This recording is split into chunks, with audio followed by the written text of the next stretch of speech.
Welcome to a Foxy Tech Tips tutorial on setting up your fingerprint on Samsung Galaxy devices. If you find this tutorial helpful, please consider subscribing to my channel and liking the video. The first thing to do is open up Settings.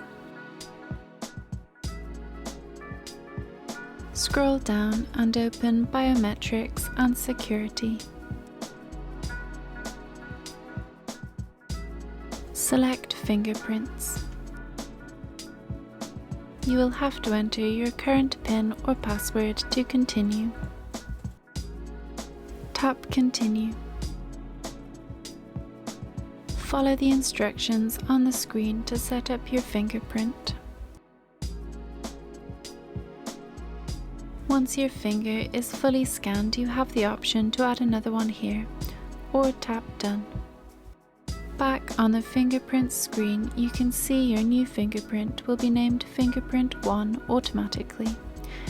If you want to change the name of your fingerprint, then tap on Fingerprint 1. Type your desired name and then tap Save.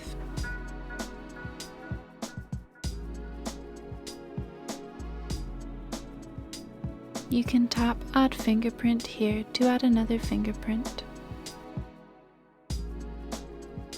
You can switch the toggle off for fingerprint unlock if you don't want to be able to unlock your phone with your fingerprint. When the toggle for fingerprint always on is on, you can unlock your phone when your screen is black by placing your finger on the scanning area. You can check which fingers you have added by tapping Check Added Fingerprints. And that draws an end to this tutorial. Please like the video if you found it helpful, and subscribe to Foxy Tech Tips for more Samsung Galaxy tips and tricks.